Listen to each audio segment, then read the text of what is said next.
Hello, everyone, and welcome to episode 6 of the Tour podcast. My name is Austin Dahlquist.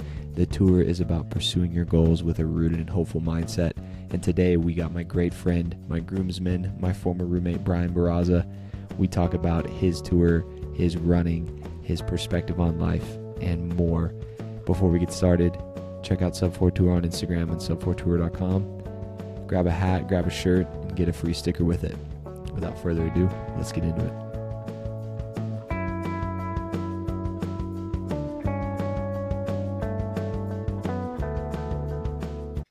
Hello, everybody. Welcome to episode 6 of the Tour podcast.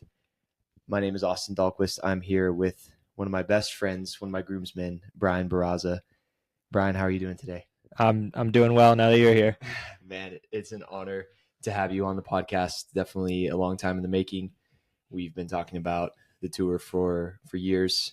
You as my roommate and now my teammate on the Roots Running Project. And we're here sitting in our old living room, Mast House. LaCroix banner in the background. LaCroix banner right here. Just off to the side. Just off to the side. And yeah, this room, we spent a lot of time playing video games and vanquishing enemies far and wide. And it's always a treat to get to hang out. And you actually just live one street over from me. Yeah. Don't listen to this man. He will tell you that I built his house. I did not. Brian helped my landlord basically build the house. Like, they broke it down and had to do all kinds of furnishings to it, the bathroom, the kitchen. Yeah. He spent a lot of time. I know what some of those rooms look like without any appliances, and that is a weird feeling. So I'm indebted to this man for many reasons, which we'll get into. Yeah, one of my great friends, as I mentioned. Brian and I have a past in that we raced in high school in Texas. Brian's a year older than me and ran for, I guess we were the same region, even though you were El Paso, but you vanquished me a few times in high school. It was like one time, dude. One cross-country race, and this man will tell you that I domied him. Yeah, he got me. I think regional track, too. I think he beat me in. Okay, I got lucky a couple times. But no, he's an incredible runner, and he went on to run at the University of Houston and then came out to Boulder. We came out to Boulder basically at the same time. You were out here a few months before me in 2019. Initially ran for Adidas and Tin Man Elite coming out of college. And yeah, we lived together those first 3 years. 3 years. 3 years in Boulder, 2 years in another house, 1 year at this house. Right across the hall. And we were right across the hall from each other. Yeah, if you tune in the YouTube, you'll see a small corner of the house. Maybe we should have put up some advertisements on here. But yes, Brian and I became very close, and our first interaction, I mean, we raced obviously in high school and in college, but it was always just like hey, good job, bro, like good work. And okay. So the way that we actually ended up living together is kind of wild. So at the time it was Aaron Templeton, Sydney Giddebadai, and myself that had joined Tin Man Elite, and we had rented this house, and we ended up with an extra room, and we didn't know how we were going to fill that room. And what we ended up doing was we just reached out to Austin on social media because he was planning on moving to Boulder anyway. And we were like, hey, we hear that you're looking for a room. Would you be interested in this one right here?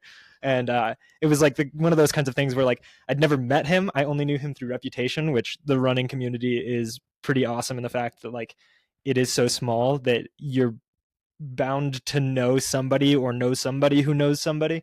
So it was like very much like, oh, okay, this guy's pretty cool. We know about him. Let's bring him into the fold. And probably one of the best decisions we could have made. Man, I was the lucky one for sure. It was just divine intervention. I mean, I believe because I was posting on social media because I decided to join Roots, and I was in Arkansas for a month after I got back from Europe, and I was asking around and I was striking out left and right. I was going to live with some different people. I even considered for a night about selling my car and living in a van because I was just convinced and felt led to Boulder that I wanted to.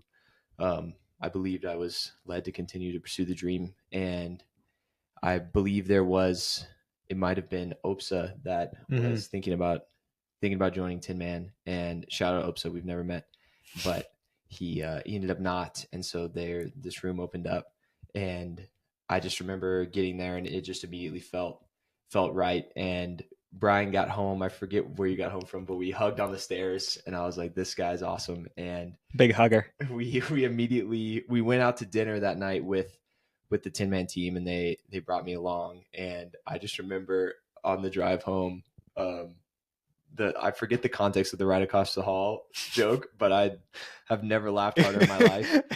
And I was like, okay, it was one of those situations where, like, if you can put yourself in our shoes for a second here, like, we had all just made this crazy move into the unknown, right? And that first night was like a deep letting out of breath, where it's like, oh, okay, everything's gonna be all right. And I think the context of that joke was kind of like a, hey man, if you need anything, I'm right across the hall, because it was like literally like 3 feet separated our rooms. And it was just, like, for me, that move from Houston to Boulder was one of the hardest things I'd ever done, because for me, like, I had a very tight knit friend group. I was very well established in Houston, and I had uprooted my life once before to move from El Paso to Houston, but I didn't feel like the network that I was leaving in El Paso, even though it included my family, like, I felt like I was ready to go and move on. Though if you ask my mom, she will tell you differently. But when I left Houston, oh man, like that. So my team and I, we always did like a lot of game nights, and we just so happened to do one last one as a goodbye. And it was the most emotional thing, because I had, it was like all of my closest friends, my partner at the time, and like we just all were together in like one last hurrah. And I didn't have the strength to tell everybody in person like what they meant to me, so I wrote everybody letters, and I walked every single one of them to their cars, gave them the letter, and then went back up and repeated the process again. And of course, they're all very incredibly emotional goodbyes. And it just so happened that, of course, the last person to leave was going to be my best friend. And it's like, on the heels of that experience, going and spending a couple of, like, the next morning, I drove to El Paso and spent a couple of nights with my parents. And then I drove the rest of the way to Boulder. And now it's just this incredible open expanse of terror. It's like, okay, well, how do I be an adult, and how do I make friends as an adult? And like, I'm coming to this new situation, and I imagine that it was kind of similar for you to be leaving Arkansas, but that for me, that's what that first couple of months of being able to settle into a relationship with you and Aaron and Sydney, and like, that's why y'all are some of the most important people to me in my life. For sure. Yeah, that's incredible. Yeah, I share the same sentiment. It was certainly, just a total jump into the deep end, because I think about, 5 years I had so much done for me. And of course, growing up in high school, you are under your parents' jurisdiction. And so getting to choose that next step. And for me also, I'm running without a contract or anything, and I'm joining a team that maybe isn't as established at that time as Tin Man was, and so it was fun, but also super scary. And then living with people that I'd heard of, each of you, and as you mentioned, the running community is very small, so of the folks in the running community, and thankfully, everybody had great things to say about everyone, but living with someone is hard. Yeah, definitely. And so it's a scary thing. And it was just cool, the chemistry that we had pretty immediately, you and I, and then Aaron and Sydney. It was like, okay, this is gonna be sweet. We're gonna have a great time, and we really did. Like, there were a lot of ups and downs, I think, in our personal lives, but I think together as friends, we really like came together. And COVID hitting too, dude, like, oh man, crazy. And that's a whole nother story. But Brian, if you want to talk about maybe where you're from, and you mentioned El Paso, going to Houston, if you want to just maybe intro a little bit more about what brought you out to Boulder, and why you decided to be where you are now. So I left El Paso after high school, obviously. I was incredibly naive in high school. So for a little bit of context, the very, very Spark Notes version of my running journey is that I started when I was 7 years old. I I was that energetic kid, and my mom had a friend whose son ran on the or through for a track team on this for summer track, and it was just kind of like, oh, hey, this is a great way to get some energy out of this kid. And it was like, okay, cool.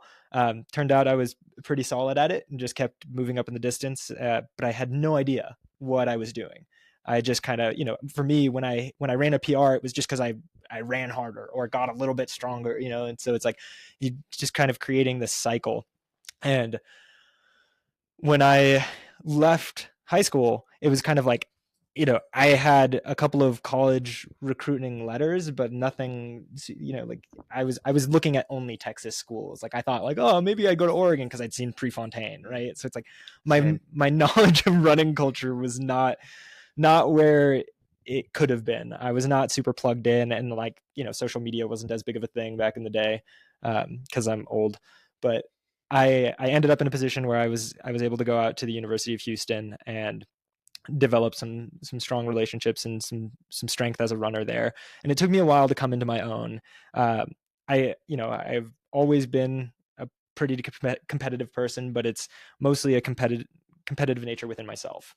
So, obviously my journey with running has ebbed and flowed and taken a lot of different shapes over the years, and the focus has definitely shifted in interesting directions, which I'm sure we'll get to later. But at that point in my life, when I was considering universities, it was like, you're always told to be a student athlete, and I was kind of like, well, I could go to an Ivy League school and get a community college education if I just didn't care about anything. I could go to a community college and get an Ivy League education if I really have like put my energy into it.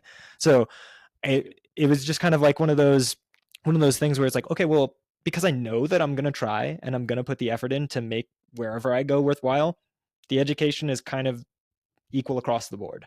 So then it became a question of like, well, where do I want to run and all of that kind of stuff. And I resonated a lot with my coach, Steve Magnus. And I was just kind of like, okay, I can buy into this program. I can believe what this guy is trying to build here, and I can lend my energy to making that happen. And I went the kind of traditional route where, like, when I was in high school, I was like, oh, I'm a miler, and I was convinced I was going to break the world record in the mile by like my senior year of college, just because I didn't know how things work. But Same. Yeah, right. Real recognize real. But I ended up, progressing into like the 5K. I, for a very brief period in time, was a 10K runner, and I'm glad that that's no longer the case. I had been begging Steve for quite some time to let me run a steeple, and he was like, I don't know. I just kept putting it off. And then my junior year, I missed the 10K at nationals outdoors by a second. I was the first person out in my region. And I was like, oh man. And that stung. And I knew that Steve recognized that. And after the race, he was like, hey, I know you're bummed. If you want to go out and run a steeple, like, I know a guy who puts on the Portland Track Fest. I can get you out there and like make that happen. And I was like, yes. I was like, Mom, can I please? And so I ended up going out there and running a good opener in the steeple, and just kind of like cemented it, like, oh, okay, like there's something there. And so that was what I focused on, and that led me to the point where I ended up being in a position to get an individual sponsorship out of college. But part of it was kind of like, oh, Adidas prefers people to be part of a team. And so I started thinking about like, okay, well, where do I want to go? Because originally I was just kind of like, oh, well, maybe I'll just get a contract and continue to train with the college guys. And it's like, you think that works until it doesn't work, right? And it just became clear that like, if I wanted to take the next step in my running career, like what I needed to do was I needed to surround myself with other people that were trying to compete at the level that I was trying to compete at. So that pointed me in a very few directions. And so I was like, okay, well, I'm either going to move out to California or I'm going to move to Colorado. Which one is it going to be? Or maybe Oregon, I suppose. And it just ended up like, I had a couple of visits lined up, flew out to Boulder, met with the Tin Man guys, and I was like, okay, yeah, this is pretty cool. I think this is where I want to be. Yeah. Dang, that's awesome. When you talk about that running journey, and you started really early, which I feel like is kind of unique. Somebody starting that early and still continuing to a high level that you're at now. At what point did you realize, oh, I can be pretty good at this? Oh man, that's a good question. So there's this dynamic that happens when you show a proclivity for something early, especially athletics. When I'm 10 years old and my parents tell somebody, well-meaning, they're like, oh yeah, he likes to run, and they're like, oh, you like to run, when are you going to the Olympics? And I'm 10 years old and I'm like, just as soon as I can, right?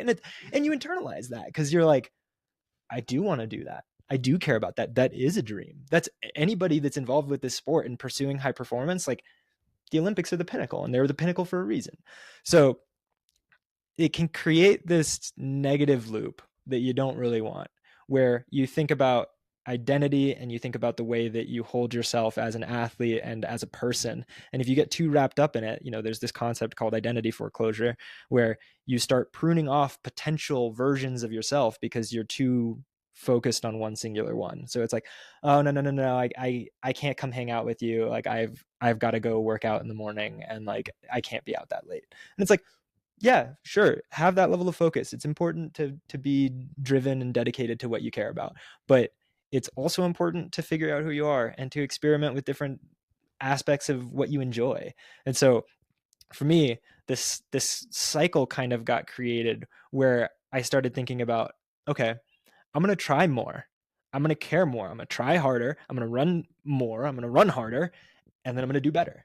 And that cycle works until it doesn't. Yeah. And so for me, I never really thought about, when am I going to be a professional athlete, right? Like, everybody kind of has a picture in their mind of what a pro is, and they think about like, oh, they have a contract, or they're invited to all of these big races, or they're at the Olympic trials, or they're at the Olympics, and that bar is something that a lot of people, I don't think, actually think through of what a professional is.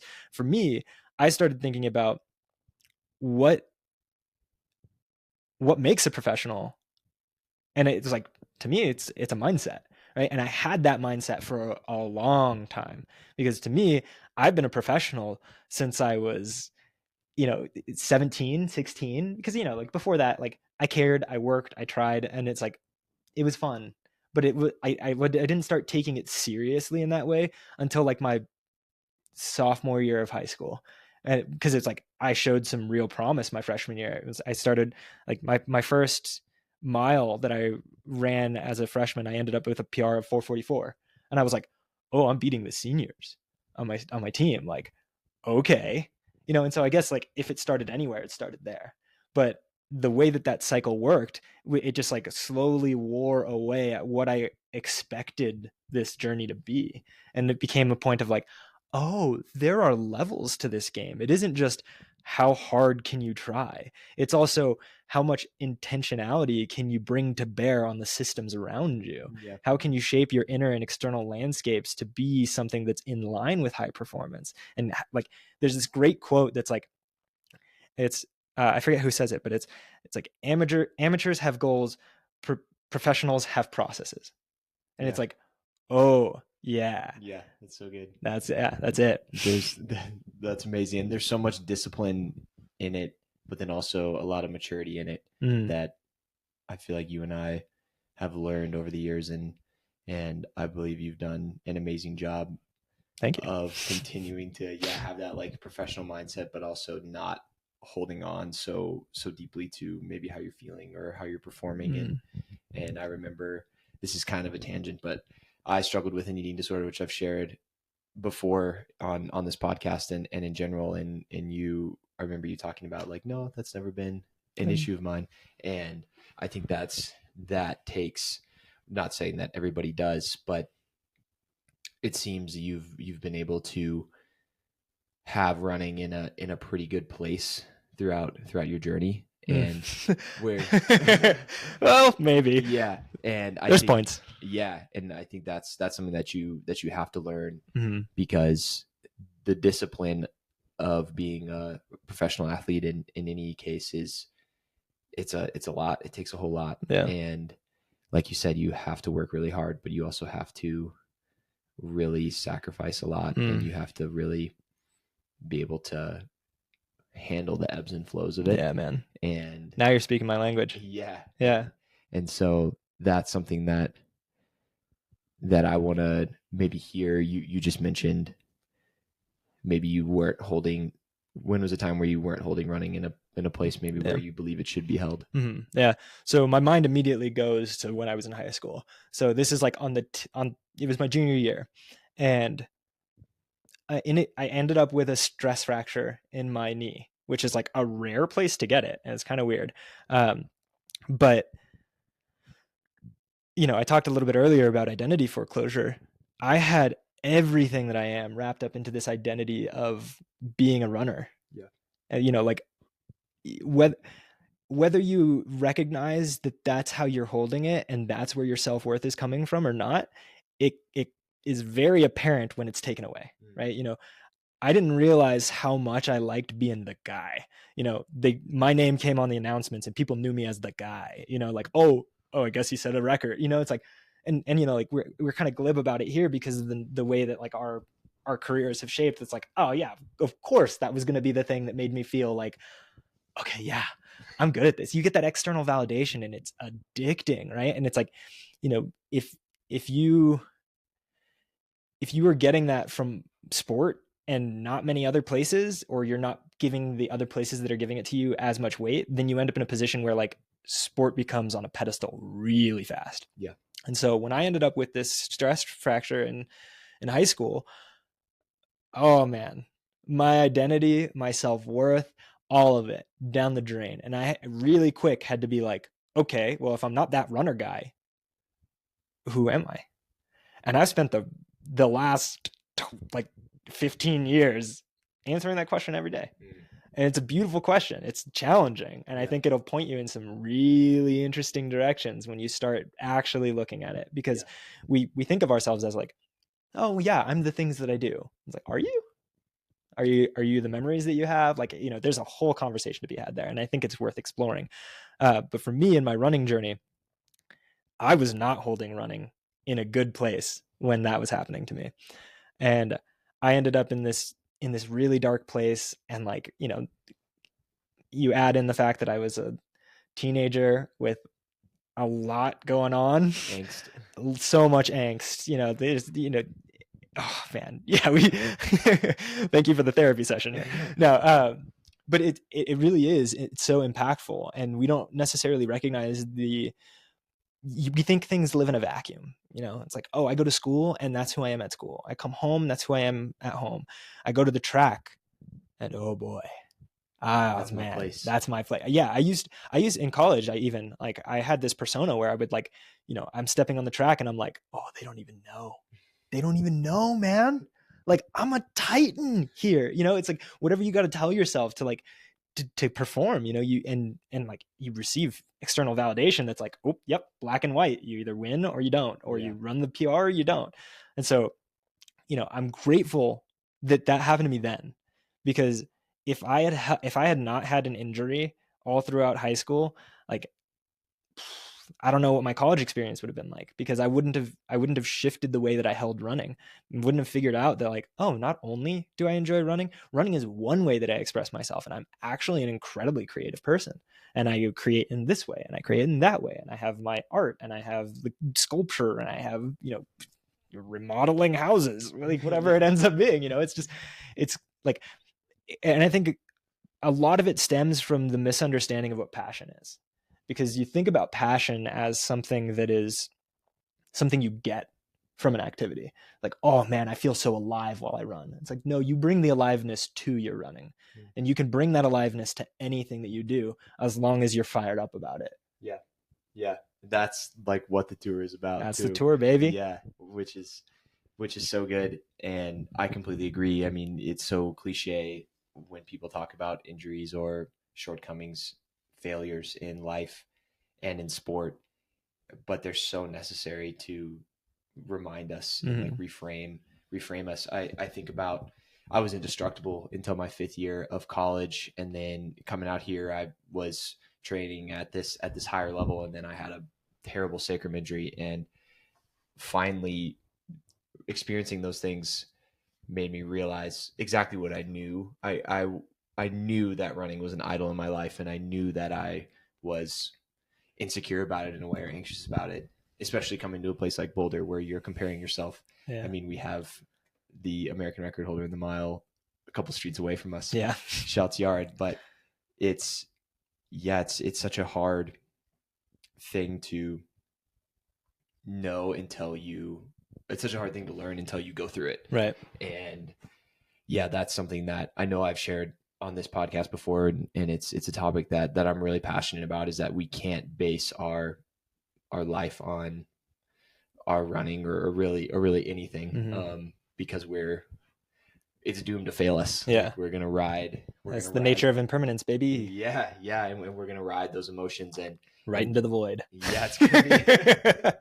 It's gonna lead you to a dark place. It's gonna lead you to the void, really, because you're riding the highs and lows, and it's about still having that joy in the process, like you said earlier, with being a professional athlete. But I think even in general is like you're able to take things on the chin and be mature enough not to overreact, and just to trust that what you have been doing will pay off. All that mental and physical work, it's the mental work is really it, because you mentioned earlier about like frameworks, right? And that's like, I feel like that's like 90% of what I do. Like, I can't think of anything else, like the frameworks are what allow me to express myself the way that I do with my body. And so when I think about frameworks that have been really powerful for me, I think about a lot of the experimentation that I did in college with, like, I would like intentionally try to put my mind in a dark place in a workout and be like, all right, you're here now. What are you going to do? And it's like, it's like, okay, well, like for me, running has always been the laboratory where I've been able to experiment with different approaches. Like, oh, okay, here's a stressful situation. There's some forcing function of 1K repeats. It's a 3-minute segment of time where I just have to figure out how to deal with this discomfort. Where else am I going to find discomfort? Literally everywhere in life. Yeah. So it's like, okay, there's always been this beautiful bleed through that I've seen, to like, okay, well, if I can figure this out here, then I can figure this out there. And one of the tools that has been really helpful for me long term has been zooming in and out, right? So it's like, you think about the micro decision in the moment. You're mid rep, you're breathing hard, your legs are tired, you got 350 meters to go in this rep, and you're like, I could just coast it in. What do you do? Yeah. Right? For me, it's like, okay, here's this super zoomed in perspective. What if I zoomed out a little bit? Oh, it's like, oh, this is just one rep. I can finish out this rep. You zoom out farther. Well, why? Look, the whole question always comes down to like, why are you doing this? And that's when you start talking about purpose real quick. Yeah. And so for me, like it's about connecting that smallest possible decision with the largest possible purpose. Yeah. And that's where you get like a framework that's going to be built around sustainability, and a framework that's going to be built around, like, suddenly that choice seems so small by comparison. It's like, of course I have to do this, because, whatever the goal is, right? So the goal, the signpost for you may be becoming a professional athlete, whatever that is that means to you. It's like, okay, well, a professional athlete would finish out this rep hard. If I'm trying to be a professional athlete, I've got to finish this rep hard. Yeah. But it's like, it's easy to do that in a rep, but a rep is practice for the race. And if you can do it in a practice, then you can do it in the race. Yeah, absolutely. Because you're just practicing the hard moments, and you gotta practice the hard moments. But I agree with that sentiment and I think it comes from maturity, because when I was in high school, being in college, I don't think I thought that deeply about running. I think it was, oh, I'm good at this, and it's my thing. Like, external validation. It was my God, it was my idol. And I think the farthest I went was, I'm going to run fast to make money and look cool and have followers and stuff. Yeah. And, make the Olympics, break the world record, like you said, because I absolutely relate to that, where my mind was. But then it finally took maturing to realize that, oh man, this is so much bigger than me. And I believe I'm given this talent for a reason, and I want to steward it well. And I love so many more things outside of just running fast. I remember when I broke my sacrum and I was talking to you just about running in general, and that was just an interesting place because I didn't know if I was going to continue to run. And I remember you told me to write down everything that I loved about running. Yeah. And it ended up being a long list, and it was the community, it's the people you meet along the way, the places you get to go, what you learn about yourself, and how you're able to learn and grow through this experience. But it's all things that, like, on the surface, if you were trying to take it at that surface level, that same surface level of like, I want to run fast for the money and for the glory, right? Like on the surface level, yeah, everybody says that. But what does it actually mean? You know, can you actually take that insight and embody it? Because that's what you've done. That's what the tour is. Yeah. And that's the hope, is that people, whatever they're doing, there's a much deeper, there's a rooted mindset behind it, because roots. Shout out. Because the doing it for money or glory or followers, or just to put something up on the record board, that's not sustainable. Like you mentioned, like it's not worth it. But it's much more worth it to me to come back from a sacrum injury and be able to encourage a kid in high school that has a sacrum injury, or be a fast guy that can just have a conversation with someone. I'm not too cool or too fast to talk to somebody, to try to shine a light in the running community. But you have to be able to zoom out, like you said, and like do that internal work. Like, okay, what am I passionate about? And like, what will motivate me in those dark times? And for me, it went from just running fast and like maximizing everything my body could do to get that Nike contract, to no, I want to be someone that is in the community, that is loving on people and encouraging people, and trying to I guess combat some darkness. Yeah. Do you pick up on one of the things that you've done here without necessarily meaning to? What is that? You've shifted the measures of what success are for you from something external to something internal. Yeah. Something that's within your control. Instead of you no matter how fast I am a prime example of this. No matter how fast I've run, I lost my Adidas contract. Yeah. And they haven't given it back. And like, I'm currently looking for another situation there, you know? So it's like, there will never be enough that you can do. Like, you can point to a lot of different examples of this, but you can control taking the time to respond to a message from somebody, to give a little bit of encouragement. We're all on this path together. Yeah. And it's just a matter of like, I was the worst at this, man. Like, I was terrified of all of the professional runners that came before me. I had them on a pedestal so high. And that's why that's one of my missions in this sport, is to break down those barriers, and not just do it in a way that's like, oh, we're going to break down no, like I am serious. Like, I want to be a resource for this community. I want to be somebody that they can point to and be like, hey, you got a question about something? It doesn't even have to be running related. Go talk to him. Like, he'll hold space for you. And I got space for it. Yeah. I remember you, I think I mentioned this in another episode, but you said it so well. It's like, we're just humans. Yeah. We're, whether you're a world champion or just someone showing up to Tom Watson every day, we're all the same. And it's another way of zooming out. Yeah. And we're all going through something. We're all struggling. And so we put these people on, like you said, these crazy pedestals, but it doesn't have to be that way. But I also believe that with that pedestal, there comes a certain, what's the word I'm looking for? Maybe expectation. I guess a lot is asked for you. Like, you have the opportunity to impact a lot of people with that. Yeah. And that's not something that I would want to take lightly. And we talked about a little bit before we started recording, like,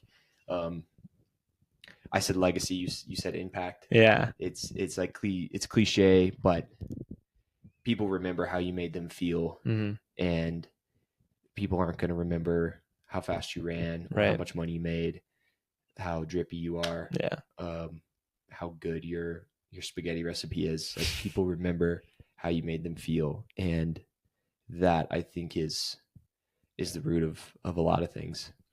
And so even though, the running community isn't necessarily the biggest, brightest, I think we've kind of been given this opportunity to shine a light there, and I believe you do an amazing job of that. Thank you. I appreciate that. That's part of the heart behind the tour, the heart behind this podcast is, and this movement is, we want to be a resource for people to reach out to, and to be there for people, but then also to just encourage people to think deeply about whatever they're doing. And it doesn't have to be running. It doesn't have to be maybe something that even you studied in college. Like, say you study marketing in college and you hate it, stop doing it, like lean into what you want to do. And I'm lucky to be doing something right now that I'm passionate about, with running. Well, I think, to touch on the legacy versus impact portion of things, like, the way that I kind of think about it is, like, there's a certain skill set that I have. Like, I'm very good on one-on-one conversations. I'm less good with, like, a social media presence, and so it's like, with those kinds of things in mind, it's like, how can you best show up for your community? And it's like, one of the things that I think that is beautiful about what you're doing with the tour is, like, you're taking it beyond the one-on-one conversations, and you're allowing a space for people to have those conversations together and to be inspired by these conversations that are our one-on-one conversations. Like, there's very little being filtered here, so it's like, I think that that's pretty cool. And, like, for me, when I think about legacy, I start thinking about, like, I don't know, like, more egoic, more posturing, less rooted, And so when I think about impact, I'm thinking about, like, I don't know what the sum total of my life is going to be. There's no way of knowing it. But I do know that in a moment where a friend is feeling stressed out about a situation, I can be there with them in that. And you add those kinds of experiences up, and you start to realize, like, oh, that's the fabric of who I am. And, like, I'm okay with that. I like that a lot. Yeah, that's powerful. And sometimes we just need to be there for people. And I think I know people need that. It's like the guy cliche of, or the meme where the girl just wants to say her problems, and then you say all the solutions as a guy, but people don't need that. Sometimes you just need to, be able to sit with someone in it. Yeah, it's really helpful to ask, like, are you looking for advice, or you just want a place to hold all of this? Yeah, and that's something also I know that I've talked about, but I've talked to so many people, friends, family, or just the barista or the waitress or the waiter, and they all say, I ask them how their day's going or how they're doing, and it's like, oh, my day will be better when I'm off work. Yeah, when I'm off work. Yeah. And to me, that really kind of kickstarted me wanting to start this brand, to start this, movement in a way, in that, I don't want to make it about me, or, highlight anyone in particular, but what are you doing to change your situation? Good question. Yeah. It's like, you and some people are in a situation where, man, they gotta work that job for a little while, but when you're not working, are you applying somewhere else? Are you man, you love artwork, or you have a propensity for computers? Are you spending that time doing that, or are you just stuck in? Well, it's tough, man, because, like, there are a lot of factors outside of people's control that make it hard for them to engage with development of self, right? And, like, there's also a lot of resources, and I think that it's important for people to recognize that. Like, I was recently listening to a podcast where it was the Finding Mastery podcast, which I absolutely love. If anybody is interested, you should definitely check it out. Great stuff. Very good. They know all about the razor's edge in terms of high performance. And if that's something that you're interested in, it applies to sport and also life. So check it out. But this episode was with Chris Hadfield, who is an astronaut. And they were kind of asking him this same kind of question of like, okay, so people who don't have like a ton of stuff, how would you advise them to handle that? And he said, go into a library and just walk towards whatever you feel like interests you and pick up a book. And so it's like, you may be like, oh no, I am not interested in architecture. And so that's valuable to know.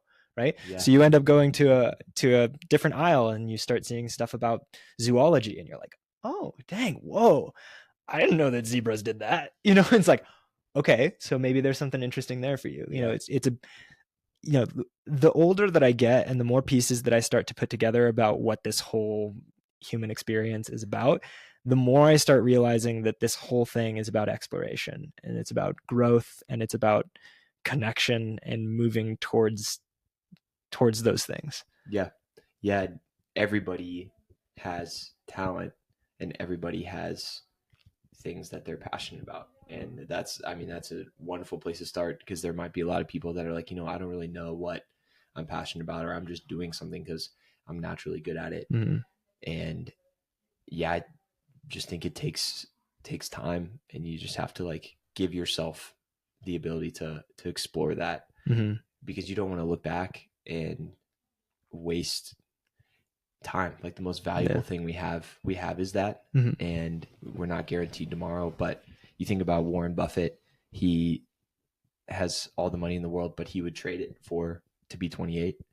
He probably would love to get some youth back and be able to do more. Here we are at impermanence again. Yeah. Right. And so that's something that I want to motivate people to do, or that's a message that I think that we're trying to convey, is like, hey, you can go and you can change mm-hmm. your situation. Well, let me ask you this, right? So we're talking about passion here. How do you feel like passion interacts with the capital W work? I think it is synonymous, mm-hmm. because when you're passionate about something, then it shouldn't be work. I mean, sometimes it can be, but yeah, we talk all the time when we're out on Marshall Road, or we're doing 800s on the track. We've been doing 800s, and it's hard, but it's like, man, there's no place I'd rather be, mm-hmm. because we love it. We're having a good time. It's a great environment, and we're passionate about seeing where we can go in the sport, mm-hmm. and passionate about so much more than that. But that's something that I don't even like consider as work, even though it is. Right. We're working hard, mm-hmm. or doing something like this. Recording with you is like, I'm passionate about the tour, but also about being your friend. And so that's not really work. How do you feel about it? No, I think you're dead on. For people that may not understand the context here, like, when I say capital W work, I'm talking about like that thing that calls you, right? Like that thing that is, that's your compass, that whenever it's pointing north, you feel alive. And it's like, okay, what is that? Because I need to move in that direction, right? So for me, in my experience, I feel like I engage with, like, when I am feeling that aliveness, that's when I feel like I can bring that passion into whatever it is that I'm doing. And that's where the feeling of like, a vocation or just like a job disappears. And it's like, no, this is something bigger. And so again, when I'm connected to that larger purpose, then I start getting into like, oh, okay, yeah, I can do this, and like to make this super concrete here, when I was in college, I had the fortune to work with someone to try and figure out what like my mission statement for my life was. And it was like, oh man, this is cool. Like, it's really reflective. I've always been like a pretty reflective person, and I tend to think deeply on most things, and I find that to be a joyous occasion. Like, ooh, let me just sit and think for a while. You know, like, This can be scary. Yeah, sometimes, but that's the point. Hello. but then I start thinking about like, okay, well, what is that mission? What do I want to do with my life? Like, you know, what like I think that you and I are a little bit different here. Like, I don't necessarily feel like I was put here to do something, but I think that like in the face of nihilism, what I say matters. So if what I feel lights me up is the thing that is most important for me to pursue, and that also happens to be in alignment with being of service, right? And so my mission statement is kind of service oriented, right? So like my mission statement is to inspire self-actualization through authenticity. Let's go. Yeah, I'll say that again for the people in the back. I'm here to inspire self-actualization through authenticity, right? And so self-actualization is just like empowering others to live better lives and to live the lives that they want to live. And so with that as my filter, I'm able to be like, okay, well, this isn't in alignment with my mission, so I don't need to worry about any of that. So then I cut out a huge portion of mental load because I don't have to, oh, should I do that? Should I do that? Should I do that? No, none of those fit with what I'm trying to do with my larger purpose. Yeah. So, and now I can take all of the energy that I would have spent sifting through all of that and like making those decisions and putting it right back into what I'm actually trying to do here. Yeah. So this manifests for me in a lot of different ways where I have, in September, I started a small business, and right now I'm selling creative services where I do logo design, web design, animations, logo animations, that kind of stuff. And long term, what I want to do is I want to create like longer form animations that take concepts and make them more accessible to people, and specifically wellness based concepts. So things like emotional granularity, or breaking down what work is, or how to pursue purpose, or how to live in alignment with that purpose, like those kinds of things. So that's my overarching like, and these things can change, right? Because what doesn't change is the mission. What may change is the route at which the mission is accomplished. And so where I'm at right now, I'm like, I'm thinking about going back to school. Like I'm I've got an application to CU grad program pulled up on my computer right now. Like I've already written my cover letter. What's up? So like but it's being led not by any feelings of obligation, but by that work, like that capital W work. That's like, I'm fired up about this.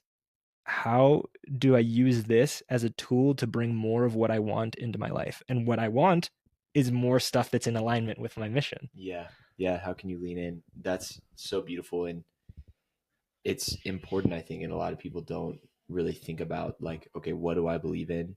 And they aren't standing on it. And I think it's incredible to have a purpose, and also to put it beyond yourself. And I know you mentioned the our differing beliefs aspect, but when I think about like the life of Jesus and how he impacted the world by serving others, by healing others, by being there for them. And that's something that I think as humans we were wired for, is to serve others and to love others. And so also going beyond just and you touched it there, it's something that you're passionate about and you're leaning into, but the end goal is to help others. Human flourishing, baby. Yeah, that's what I want. To be that resource. And it just even goes back to what we were saying earlier, about being there for people. But I wanted to talk a little more about Ink and Echoes. Do you want to say the URL? Oh, it's inkandechoes.com. Inkandechoes.com. Baby. Let's go. Baby's not part of it. That was just exuberance. Yeah, /baby. Just kidding. And then you also are a poet. You actually read at a poetry night the other night. Yeah, I've been slowly checking off things from my bucket list. Yeah, the title of the book is A Shore and Adrift. It's available on Amazon. Shouts. Yeah. Let's go. Plug. And yeah, do you want to maybe talk a little bit more about what led you to not only create poetry but also start this business that you've been leaning into the last 6 months? I think it goes right back to identity, right? So like I've found a pretty linear relationship between how much I express myself and how free I feel.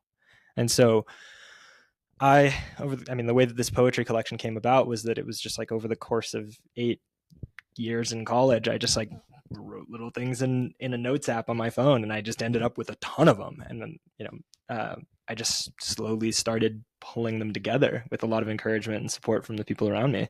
And it was, it was something on my bucket list where I was like, I want to write a book. I didn't know what that was going to look like, but I've wanted to do that since I was 8. If you ask my mom, she'll tell you this adorable story about me being a little kid and asking her to hire me a temp so that I could dictate a book because I didn't want to write it and I really sucked at typing. And I've gotten better at typing. So, yeah. So book. Yeah. And so all of these, it was also like a design project as well to be like, okay, well, how can I not just have these words just be inert here on the page? Like I want their composition itself to be something that means something. And it was also a way to just like express different thoughts that I had about what it is to be human and put myself in other people's shoes. Most of the poems are not things that actually apply to my life at all in any way, shape, or form. It's just thoughts of like, oh, I wonder what that, oh, wow. Like just these lightning bolts of inspiration at times. And then I just slowly polished them. But it's really just been about expressing myself. And then one of the other things that I had on that list is like to read at a poetry open mic night or something like that, because crushed it. Thank you. Appreciate it. Thanks for coming out, man.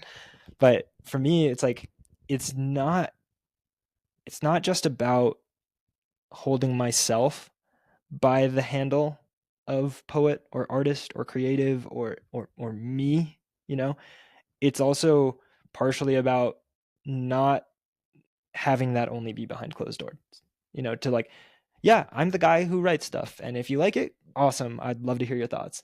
If you don't like it, that's cool too. If you want to tell me about that, sure, whatever. But like, I like it, and that's enough for me. Like right there, I did the same thing that you did, where I pulled that external validation and I brought it in.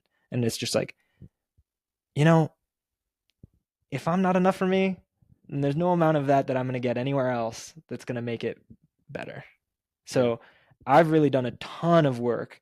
And that's, I think, going to be one of the biggest things. I think it already is one of the biggest things that's going to lead to better performances for me, because I now feel like I have my back.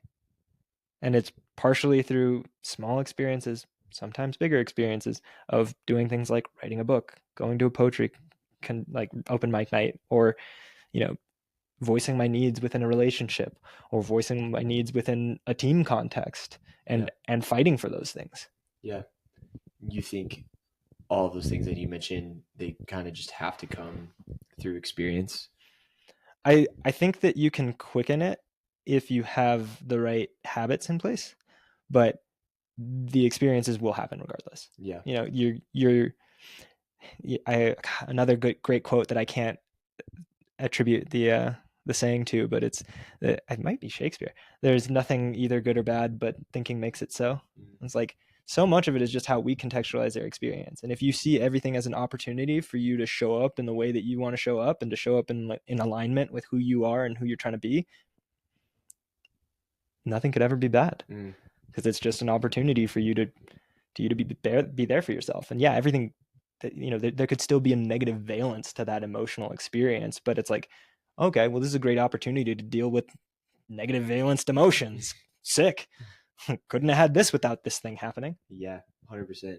And so you mentioned it'll help your performance because of you can back yourself. Is that so when I think about the races that I've done the best, or the races that I'm most proud of, there's this sense of conviction that I show up to the race with, where it's like, I got this, and you have that experience, so rarely. you have to cultivate the seeds for that to really show up.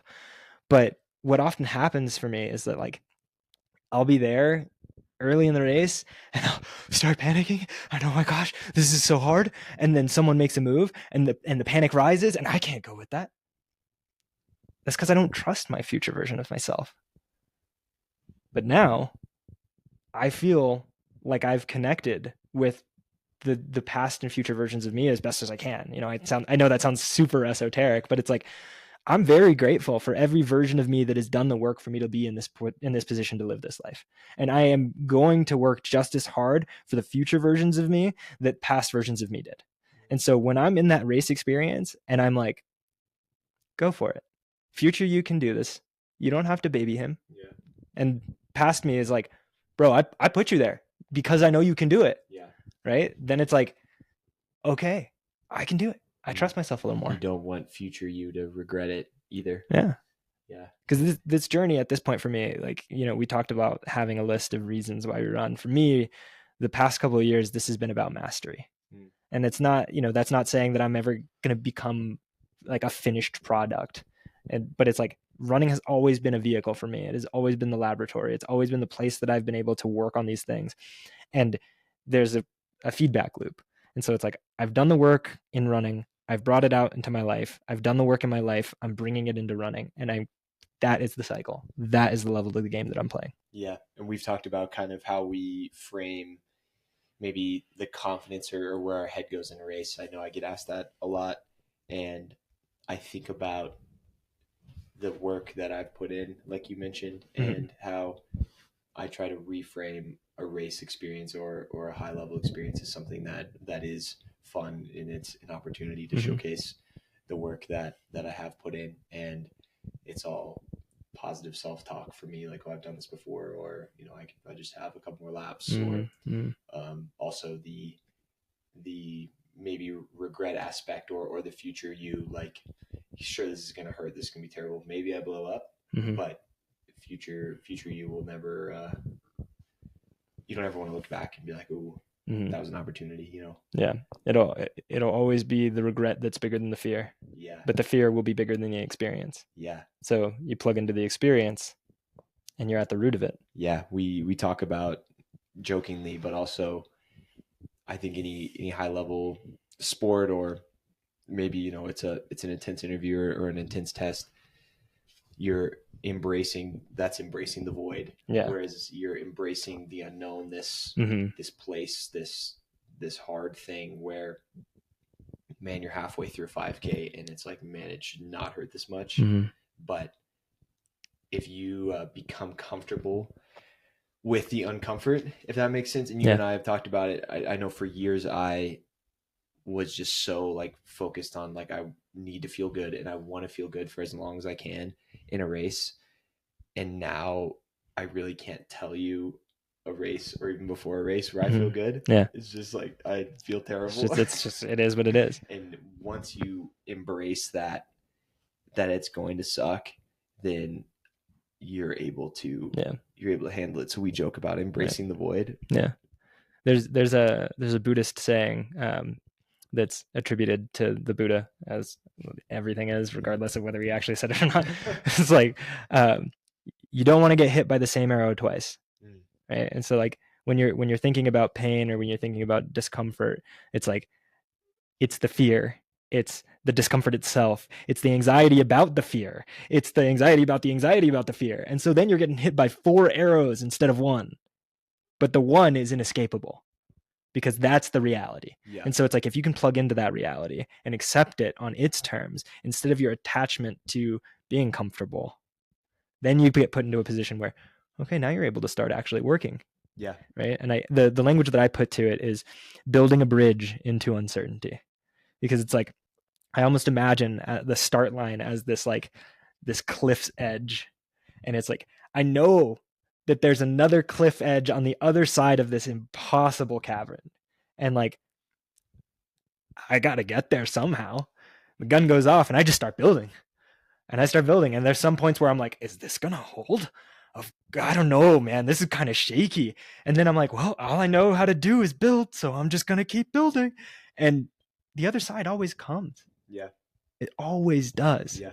So it's about how do you give yourself that confidence and like, yeah, you're going to have moments of feeling like, I don't know if I'm building this thing the right way, or maybe I didn't lay the foundation well enough when we started, or maybe I went to the wrong trade school and I actually should be a mechanic or something. But it's like, at the end of the day, the finish line will come. And it's about being able to look back on the experience and say, I showed up for myself the way that I wanted to in the middle of that experience. Yeah. 100%. Yeah. Cause you don't want to, it's bigger than the fear, as you said. And it's just so, the mind is so powerful in those experiences, and you can really, you have to have a level, I think, just to be a human. I mean, to be alive is a miracle. You have to have a level of naiveness, naivete, is that a word? Yeah. To be an athlete, or really just to do anything. Yeah. And so I think that's so important. But I want to touch on two more points kind of around that, and the first is the pressure piece of which we've kind of like alluded to and maybe skated around. You're a very accomplished runner, and you were at the Olympic trials final in the steeple a few years ago, and you were a sponsored athlete by Adidas, should still be sponsored, in my opinion, in most everyone's opinion. And how do you kind of deal with that pressure of somebody that's at the top of their game kind of at this time, and then also when your paycheck is dependent on your body? Yeah, it's a good question. I think, I think you always say, and I agree with, the pressure is a privilege, right? So it's like, there's always going to be pressure in your life, right? Again, like, that's reality, and I'm not in the business of fighting reality. You'll lose that every single time. But if you can accept reality on reality's terms and exert your energy in a more appropriate manner to shift things so that the systems put in place allow you to exert a little bit more energy next time and a little bit more energy next time, in the long term, what you start to see is that you've shifted the way that reality looks. So it's like, for me, that pressure was always going to be there in one form or another, whether it's stress on a job, or whether it's thinking about relationships, or whether it's watching the news, because there's a lot going on, man. So for me, I think often about a quote, another quote, man. I live by quotes, I guess. But we're amalgamations of everything that came before us, and I just so happen to have a lot of good stuff that I've been able to read over the years. But a quote that is attributed to Lauren Fleshman, where she says, "To choose your method of suffering is a privilege." Yeah, you're gonna suffer. So, how do you want to do it? Yeah, it's such a blessing to be able to run in a circle instead of running for our lives. Yeah. And I know for me, at least with running, or just zooming out to living in Boulder, or just being able to live in a house, and to have food, but then also to train and to run, just to see, obviously more than just to see how fast I can run, but to see what you can do. To see what we can do. Yeah. And that's something that I know for me personally, I try to approach it from a point of gratefulness and a point of, I get to do this. And it's another thing where people would kill to be in our position. Maybe not kill, but to be able to. What you're describing here is actually an exercise in Stoic philosophy. There's like, you are living the dream life. Somebody's dreaming about it, and you're dreaming about somebody else. And it's just like, that dissonance allows you to take a second and be like, I got some gratitude for this. Yeah. Yeah. There's a bunch. I've drawn on so many different disciplines to try and cultivate a worldview that allows me to live the life that I want to live, because I have dreams and aspirations in the sport and outside of it. And there's all sorts of techniques and tools that have, you don't have to reinvent the wheel. Go read, go find people who have thought about this before you. Like there's all sorts of things, from Stoic philosophy to there's wisdom texts exist for a reason. Yeah. And you can separate out the dogma. Yeah. And you can make your own informed decisions about what happens in the Bible in your life is what I was going to say. But there's lots of experience. Experience will always be the best teacher, and if you can learn from somebody else's experience, you're miles ahead. Yeah. We stand on the shoulders of giants. Yeah, and I think a quote that I thought of while you were Hey, big quotes. Let's go. It's probably one of my favorite ever, is people give up on their dreams because they see how far they have to go instead of seeing how far they've come. We talk about it all the time, or maybe we see it, or we think about it, is that if you would have told me in high school where I am now, I'd be so stoked. Yeah. You tell the freshman runner that hasn't hit puberty yet that he's going to run in college and he's going to still be running today. But then where we at right now, and there's this level of maybe what's the word I'm looking for? Discontentment. Yeah. We're too zoomed in. Yeah. That's what it is. Like a lot of like zooming in and out is probably one of the most used tools for me, and I don't necessarily put handles on it like that all the time, but like that's what I'm doing when I see that pressure, when I see the lack of gratitude, when I see discontentment within myself. I'm like, well, what does this actually mean? What is this pointing me towards? And you can view anything as a mirror that's going to teach you about yourself, right? It's like, oh, so I'm noticing that like I'm frustrated when I don't run well. Well, what does that actually mean? Well, it means that I care about this thing. Okay, sick. Use that. That's energy. That's passion right there. But it doesn't have to be a negative thing. You don't have to be like, oh, I suck. I'm so dumb. I made such a dumb move. I should have gone with that. Like there's all sorts of ways that you can do this. But zooming in and out, to like, I just happen to love zooming out as far as I can, and then I'm like, oh, wow, like that's spooky. But it's like I get to a point where I'm like, I have thought about these kinds of things deeply for long enough to know that I am incredibly grateful for the life that I live, and like I have cultivated a head over heels love of my life, and I have done what I can to try to cultivate that in others, or help others cultivate that for themselves. Yeah. And I think maybe part of that zooming out process is it doesn't matter in a way too. No, like everything that this is the nihilistic trap, though. It's like, oh wow, when you really think about it, nothing matters, and that's true. But like I brushed up against that when I was 13, and my thought was, well, if nothing matters, then what I say matters has to matter. Because if I'm the only sound shouting into the void, then I'm the only sound. Yeah, that's deep. That's a deep 13-year-old thought. Yeah, man. I was in some dark places. That stress fracture did not help me. You had the chain, right?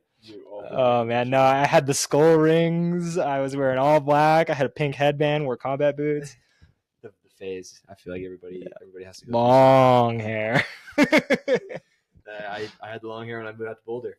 I know where I had two more one more serious question, then we can get into maybe a fun question or two, but I wanted to ask about you were kind of a big fish in a small pond, like your whole running career. How was that? And then coming to Boulder, where now you've been part of two teams where there are people on the team that are better than you in at least some aspects. How was that? It was hard. Yeah, for sure. Yeah.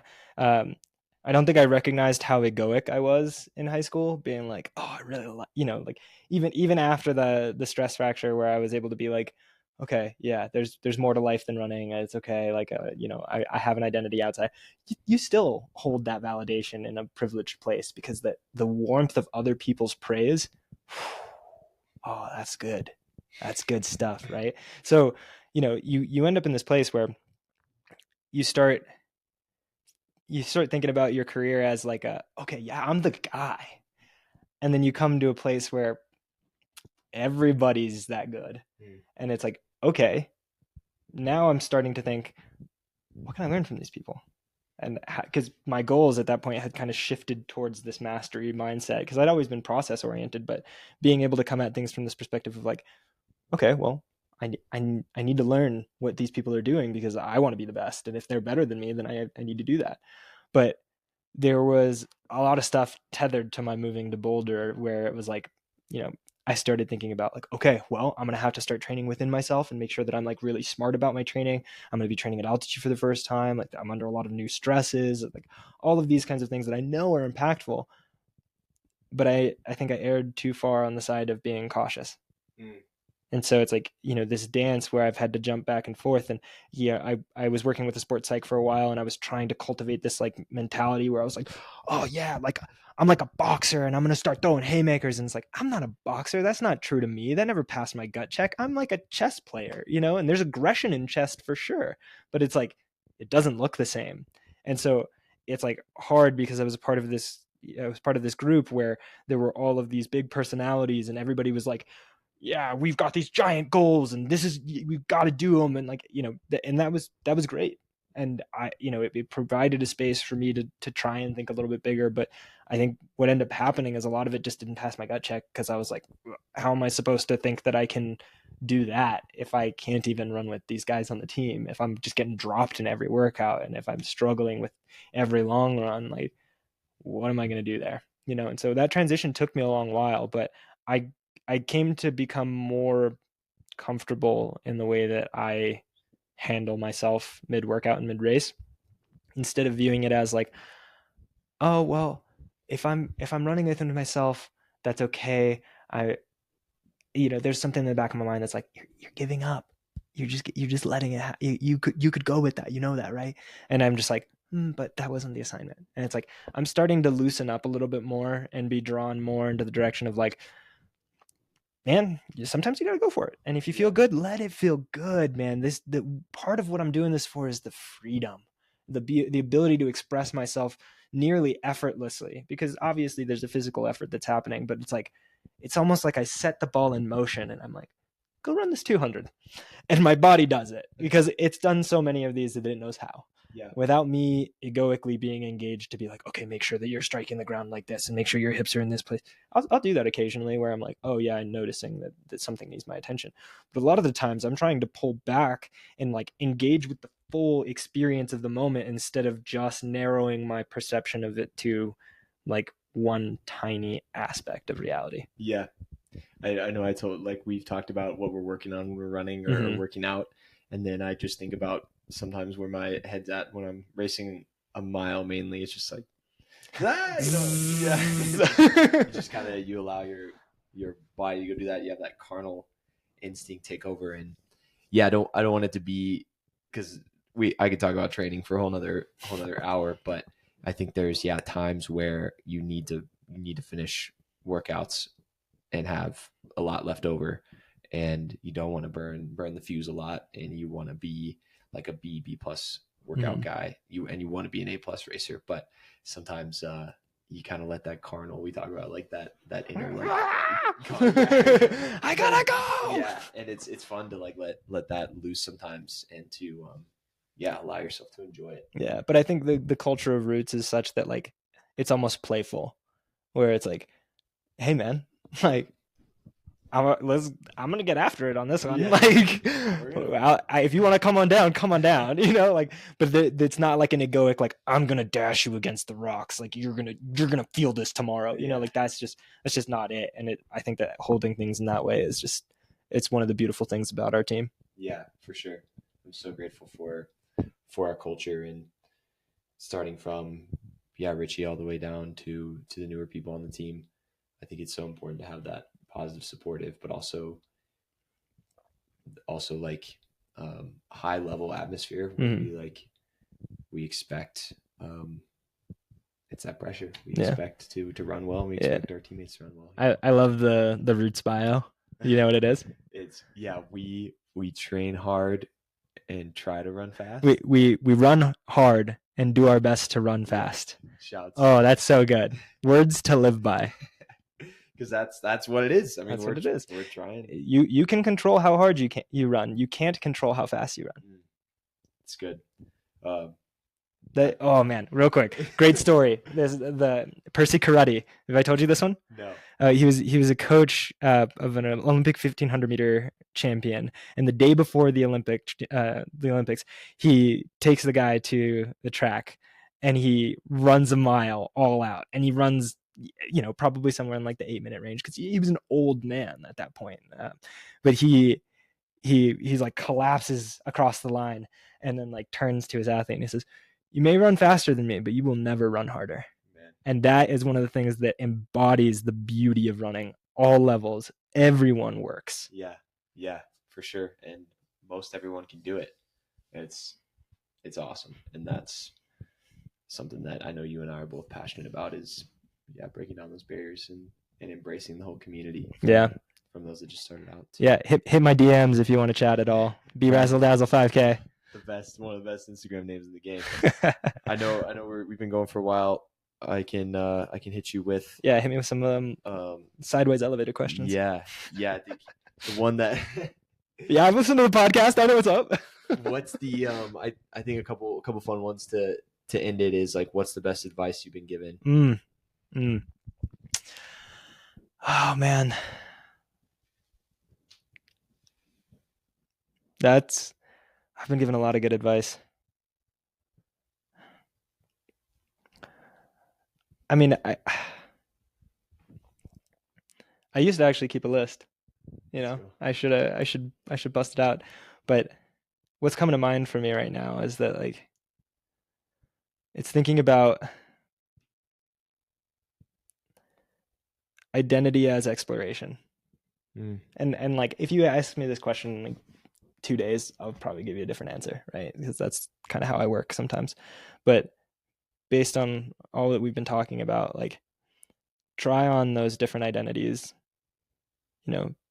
see what fits, see what you like, see what you don't, and just like hold it all a bit lightly. Hold on loosely. Don't let go. Awesome song. 38 Special, baby. 38 Special, thank you. I downloaded it officially the other day. Yeah, did you play that one on Guitar Hero? Well, our best friend. So would that be the advice that you would give someone? No, I think that's the best advice that I've gotten. Running specific advice, one thing that jumps out to me is some advice that came to me by way. It's actually an Arkansas quote. Came to me by way of Cam Griffith. He was talking about his trainer. Said, "No one ever won a national championship on the last rep of a workout, but people have lost them." Oh man, yeah, that's good. Yeah. What about life? Life. Oh man. Just like find a way to live with love, whatever that means to you. Like start with yourself and work outwards. Love is the answer. The last question I'll ask maybe is if you could have one really cool feature in a future home that's quirky, that's different, what would it be? Secret passageway. From where to where? From anywhere to anywhere.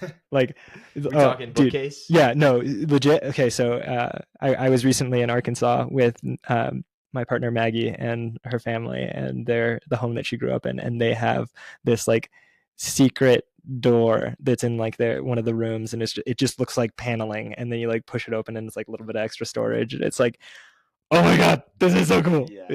I would love to have like a secret passageway that connects like my room to the kitchen or something like that, or like, I don't know. Yeah, that's so cool. As a kid, that's always like just crazy. Yeah, childhood me deserves that. Yeah, he does. Yeah, absolutely. Bonus question: if you could only eat one thing for the rest of your life, what would it be? Oven pizzas. What brand? Oh, it doesn't matter.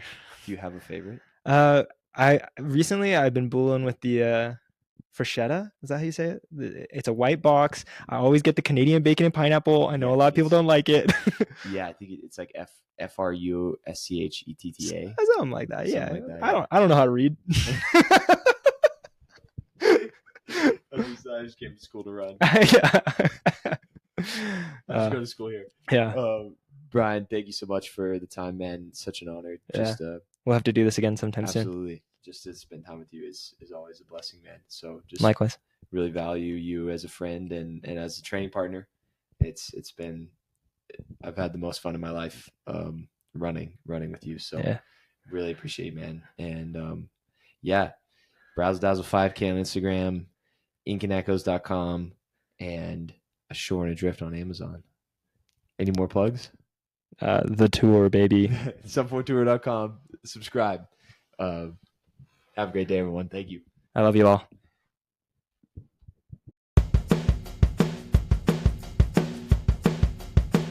Thank you so much for listening to episode 6 of the Tour Podcast. Special shout out to Brian for taking the time, going down all the tangents that we did. Before I let you go, just wanted to remind you to check out sub4tour.com, check out Sub4Tour on Instagram, and you can also see the video of this podcast soon on YouTube. If you search the Tour Podcast on YouTube, it'll pop right up. Hope you have a great day. Keep pursuing the tour. Let's keep getting after it.